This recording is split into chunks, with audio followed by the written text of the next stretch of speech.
ನಾಳೆ ಸೋಮವಾರ ವೈಶಾಖ ಮಾಸದ ಹುಣ್ಣಿಮೆಯನ್ನು ಆಚರಿಸಲಾಗುತ್ತದೆ. ಸನಾತನ ಧರ್ಮದಲ್ಲಿ ವೈಶಾಖ ಮಾಸದ ಹುಣ್ಣಿಮೆಗೆ ವಿಶೇಷ ಮಹತ್ವವಿದೆ.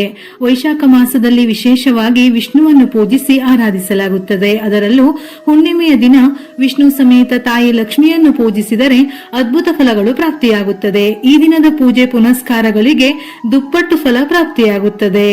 ಈ ದಿನ ಶುದ್ಧ ಗಂಗಾಜಲವನ್ನು ಬೆರೆಸಿದ ನೀರಿನಿಂದ ಸ್ನಾನ ಮಾಡಬೇಕು. ಉಪವಾಸ, ದಾನ, ಧರ್ಮ ಮಾಡುವುದಲ್ಲದೆ ಚಂದ್ರನ ಪೂಜೆಯನ್ನು ಸಹ ಮಾಡುತ್ತಾರೆ. ಹುಣ್ಣಿಮೆಯ ದಿನದಂದು ಚಂದ್ರನು ಗ್ರಹದ ಪ್ರತಿಯೊಂದು ಅಂಶದ ಮೇಲೆ ಸಂಪೂರ್ಣ ನಿಯಂತ್ರಣವನ್ನು ಹೊಂದಿರುತ್ತಾನೆ. ಹಾಗಾಗಿ ಈ ದಿನವನ್ನು ದೈವಿಕತೆಯ ದಿನ ಎಂದು ಕರೆಯುತ್ತಾರೆ. ಈ ದಿನ ಚಂದ್ರನನ್ನು ಪೂಜಿಸಿ ಚಂದ್ರನಿಗೆ ಅರ್ಘ್ಯವನ್ನು ಅರ್ಪಿಸುತ್ತಾರೆ. ಹುಣ್ಣಿಮೆ ತಿಥಿ ಸಮಯ ಮೇ 11ನೇ ತಾರೀಕು ರಾತ್ರಿ 8:01 ಪ್ರಾರಂಭವಾಗಿ ಮೇ 12ನೇ ತಾರೀಕು ರಾತ್ರಿ 10:25 ಮುಕ್ತಾಯವಾಗುತ್ತದೆ. ವೈಶಾಖ ಹುಣ್ಣಿಮೆಯ ದಿನ ಬೆಳಿಗ್ಗೆ ಸ್ನಾನ ಮಾಡಿದ ನಂತರ ಮನೆಯ ಮುಖ್ಯ ದ್ವಾರದ ಮೇಲೆ 2 ಕಡೆ ಅರಿಶಿನದಿಂದ ಸ್ವಸ್ತಿಕವನ್ನು ಬರೆದು ಅದರ ಮೇಲೆ ಅಕ್ಷತೆಯನ್ನು ಸಿಂಪಡಿಸಿ. ಇದರೊಂದಿಗೆ ಮಾವಿನ ಎಲೆ, ಅಶೋಕ ಎಲೆಗಳ ತೋರಣವನ್ನು ಮುಖ್ಯ ದ್ವಾರಕ್ಕೆ ಹಾಕಬೇಕು. ಇದಲ್ಲದೆ ಬೆಳಿಗ್ಗೆ ಮನೆಯನ್ನು ಸ್ವಚ್ಛಗೊಳಿಸಿದ ನಂತರ ಮನೆಯಲ್ಲಿ ಎಲ್ಲಾ ಕಡೆ ಗಂಗಾಜಲವನ್ನು ಸಿಂಪಡಿಸಬೇಕು. ವೈಶಾಖ ಹುಣ್ಣಿಮೆಯ ದಿನದಂದು ತುಪ್ಪದ ದೀಪವನ್ನು ಉತ್ತರ, ಪೂರ್ವ ದಿಕ್ಕಿನಲ್ಲಿ ಅಥವಾ ಈಶಾನ್ಯ ದಿಕ್ಕಿನಲ್ಲಿ ಮನೆಯಲ್ಲೇ ಬೆಳಗಿಸಬೇಕು. ಉತ್ತರ ದಿಕ್ಕನ್ನು ಸಂಪತ್ತಿನ ದಿಕ್ಕು ಎಂದು ಹೇಳುತ್ತಾರೆ. ವೈಶಾಖ ಹುಣ್ಣಿಮೆಯ ದಿನದಂದು ಇಲ್ಲಿ ದೀಪವನ್ನು ಬೆಳಗಿಸುವ ಮೂಲಕ ಈ ದಿಕ್ಕು ಜಾಗೃತವಾಗುತ್ತದೆ. ಹೀಗೆ ಮಾಡುವುದರಿಂದ ನಿಮ್ಮ ಸಂಪತ್ತು ಸಮೃದ್ಧಿ ಹೆಚ್ಚಾಗುತ್ತದೆ. ವೈಶಾಖ ಹುಣ್ಣಿಮೆಯಂದು 11 ಹಳದಿ ಕವಡೆಗಳನ್ನು ಲಕ್ಷ್ಮೀ ದೇವಿಗೆ ಅರ್ಪಿಸಿ.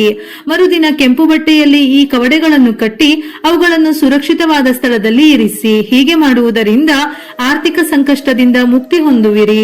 ಮನೆಯಲ್ಲಿ ಸಂಪತ್ತಿಗೆ ಎಂದಿಗೂ ಕೊರತೆ ಇರುವುದಿಲ್ಲ. ಈ ದಿನ ತುಳಸಿ ಗಿಡ ಮತ್ತು ಅರಳಿ ಮರವನ್ನು ಪೂಜಿಸಿದರೆ ವರ್ಷ ಪೂರ್ತಿ ಧನಯೋಗ ಪ್ರಾಪ್ತಿಯಾಗುತ್ತದೆ. ಈ ದಿನ ತುಳಸಿಯ ಮುಂದೆ ದೀಪವನ್ನು ಹಚ್ಚಿ 5 ಪ್ರದಕ್ಷಿಣೆಯನ್ನು ಹಾಕಿದರೆ ಅದ್ಭುತವಾದ ಶುಭ ಫಲಗಳ ಜೊತೆಗೆ ಮಹಿಳೆಯರು ದೀರ್ಘಾಯುಷ್ಯವನ್ನು ಪಡೆಯುತ್ತಾರೆ. ನಿಮ್ಮ ಪತಿಯ ಉದ್ಯೋಗ ಮತ್ತು ಆದಾಯಗಳು ಮಹತ್ತರವಾಗಿ ಹೆಚ್ಚಾಗುತ್ತದೆ. ವೈಶಾಖ ಹುಣ್ಣಿಮೆಯಂದು ಬಡವರಿಗೆ ದಾನ ಮಾಡಿದರೆ ತ್ರಿಮೂರ್ತಿಗಳ ಆಶೀರ್ವಾದ ಖಂಡಿತ ಸಿಗುತ್ತದೆ. ಹಾಗಾಗಿ ಈ ದಿನ ನೀರು ತುಂಬಿದ ಮಡಿಕೆ, ಜೇನುತುಪ್ಪ ಮತ್ತು ಎಳ್ಳನ್ನು ದಾನ ಮಾಡಿದರೆ ಬಹಳ ಶ್ರೇಷ್ಠ. ಹುಣ್ಣಿಮೆಯು ವಿಷ್ಣುವಿಗೆ ಬಹಳ ಪ್ರಿಯವಾದ ದಿನ. ಹುಣ್ಣಿಮೆಯ ಆರಾಧನೆಯನ್ನು ವಿಷ್ಣು ಸಮೇತ ತಾಯಿ ಲಕ್ಷ್ಮೀ ದೇವಿಗೆ ಸಮರ್ಪಿಸಲಾಗಿದೆ. ಈ ದಿನ ವಿಷ್ಣುವಿನ ಅವತಾರವಾದ ಸತ್ಯನಾರಾಯಣ ಸ್ವಾಮಿಯನ್ನು ಆರಾಧಿಸುತ್ತಾರೆ. ಹಾಗಾಗಿ ಸತ್ಯನಾರಾಯಣ ಪೂಜೆ ಮಾಡಲು ಹುಣ್ಣಿಮೆ ತುಂಬಾ ಪ್ರಶಸ್ತವಾದ ದಿನ. ಇದರ ಜೊತೆಯಲ್ಲಿ ಹುಣ್ಣಿಮೆಯ ದಿನ ತಾಯಿ ಲಕ್ಷ್ಮಿಯನ್ನು ಪೂಜಿಸಿದರೆ ಸಕಲವೂ ಪ್ರಾಪ್ತಿಯಾಗಿ ಮನೆಯಲ್ಲಿ ಹಣದ ಕೊರತೆ ಎದುರಾಗುವುದಿಲ್ಲ ಎಂದು ಹೇಳುತ್ತಾರೆ. ವಿಷ್ಣುವಿಗೆ ಏನನ್ನು ಅರ್ಪಿಸದೇ ಇದ್ದರೂ ಈ ದಿನ ತುಳಸಿ ದಳವನ್ನು ಅರ್ಪಿಸಿದರೂ ವಿಷ್ಣು ಸಂತೃಪ್ತನಾಗುತ್ತಾನೆ. ಸತ್ಯನಾರಾಯಣ ಪೂಜೆ ವ್ರತದ ಕಥೆಯನ್ನು ಕೇಳಬೇಕು ಅಥವಾ ಓದಬೇಕು. ಮುಖ್ಯ ದ್ವಾರದ ಮೂಲಕವೇ ಶುಭ ಅಶುಭಗಳೆರಡೂ ಪ್ರವೇಶಿಸುತ್ತವೆ. ಹಾಗಾಗಿ ಪ್ರತಿ ಹುಣ್ಣಿಮೆಯ ದಿನ ವಿಶೇಷವಾಗಿ ಹೊಸ್ತಿಲು ಪೂಜೆಯನ್ನು ಮಾಡಿದರೆ ನಕಾರಾತ್ಮಕ ಶಕ್ತಿಗಳು ಪ್ರವೇಶಿಸುವುದಿಲ್ಲ.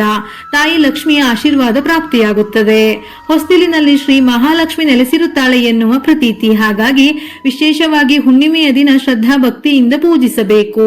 ಬೆಳಿಗ್ಗೆ ಬ್ರಹ್ಮ ಮುಹೂರ್ತದಲ್ಲಿ ಎದ್ದು ಸ್ನಾನ ಮಾಡಿ ದೇವರ ಮನೆಯನ್ನು ಶುದ್ಧ ಮಾಡಿ ರಂಗೋಲಿ ಹಾಕಿ ದೇವರಿಗೆ ದೀಪ ಹಚ್ಚಬೇಕು. ಒಮ್ಮೆ ಹೊಸ್ತಿಲು ಪಟ್ಟಿಯನ್ನು ನೀರಿನಿಂದ ಶುದ್ಧ ಮಾಡಿದ ನಂತರ ಅರಿಶಿನ ಮಹಾಲಕ್ಷ್ಮಿಗೆ ಪ್ರಿಯವಾಗಿರುವುದರಿಂದ ಅರಿಶಿನಕ್ಕೆ ಸ್ವಲ್ಪ ನೀರನ್ನು ಸೇರಿಸಿ ದಪ್ಪವಾದ ಲೇಪನವನ್ನು ತಯಾರಿಸಿ ಹೊಸ್ತಿಲಿನ ಕೆಳಗಡೆ ಪಟ್ಟಿಗೆ ಅರಿಶಿನದ ಲೇಪನವನ್ನು ಹಚ್ಚಬೇಕು.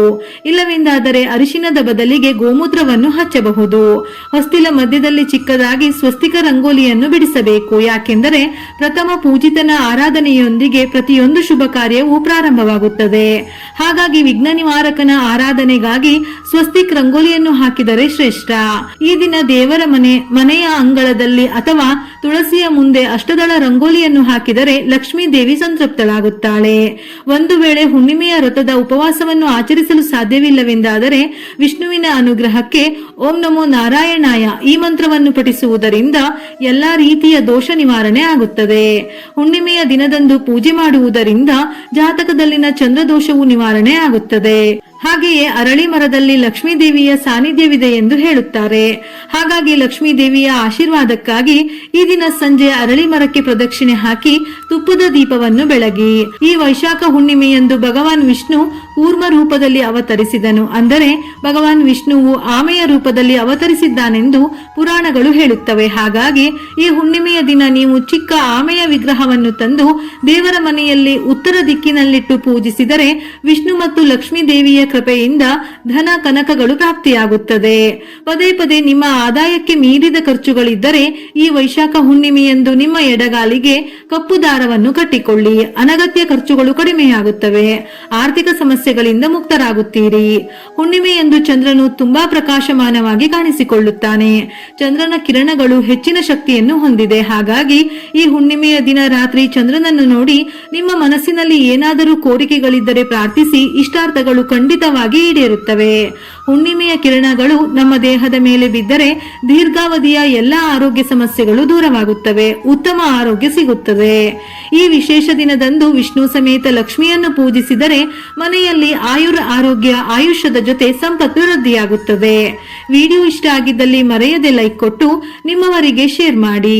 ಇದೇ ರೀತಿಯ ಮನಮುಟ್ಟುವ ಉಪಯುಕ್ತ ಮಾಹಿತಿಗಳಿಗಾಗಿ ಮತ್ತೆ ಭೇಟಿಯಾಗೋಣ.